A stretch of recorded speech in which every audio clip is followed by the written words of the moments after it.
কুমিল্লায় আওয়ামী লীগের টাকায় বিএনপির রাজনীতি চলে। এনসিপির মুখপাত্র হাসনাত আব্দুল্লাহর এমন বক্তব্যের প্রতিবাদে কুমিল্লার দেবিদ্বারে বিক্ষোভ মিছিল করেছে উপজেলা বিএনপি ও অঙ্গ সহযোগী সংগঠন। মঙ্গলবার ২০ মে বিকেলে উপজেলা পরিষদ প্রাঙ্গণ থেকে বিক্ষোভ মিছিলটি বের হয়ে প্রধান সড়ক প্রদক্ষিণ শেষে দেবিদ্বার নিউ মার্কেট চত্বরে এসে শেষ হয়। এ সময় উত্তর জেলা বিএনপির যুগ্ম সাধারণ সম্পাদক ব্যারিস্টার রেজবিউল আহসান মুন্সী দাবি করেন, কুমিল্লা বিভাগীয় সাংগঠনিক সম্পাদক কর্তৃক বেঁধে দেওয়া এক সপ্তাহের মধ্যে হাসনাত আব্দুল্লাহর বক্তব্য প্রত্যাহার ও ক্ষমা চাইতে হবে।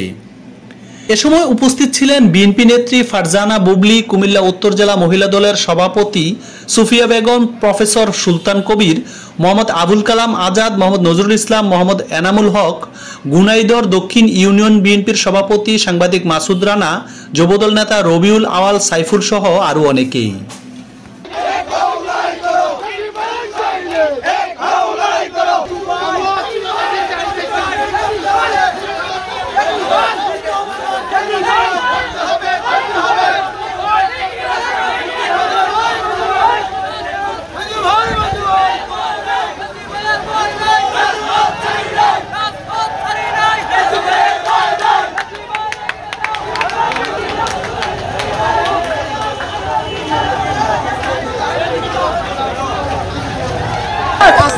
বলেন বিএনপি নাকি আওয়ামী লীগের টাকায় চলে?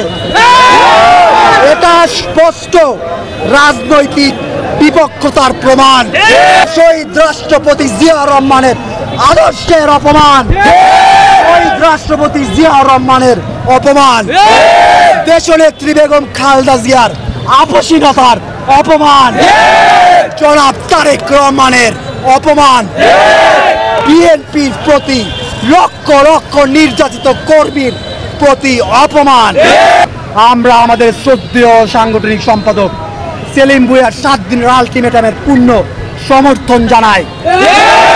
হাসনাত আব্দুল্লাহকে এই 7 দিনের মধ্যে প্রকাশ্যে ক্ষমা চাইতে হবে। এটা আমাদের অনুরোধ নয়, এটা আমাদের দাবি। আমরা দেবিদ্বারের মেজরিটি জনগণ আপনি গালি দিচ্ছেন, ক্ষমা চাইতে হবে জনগণের কাছে।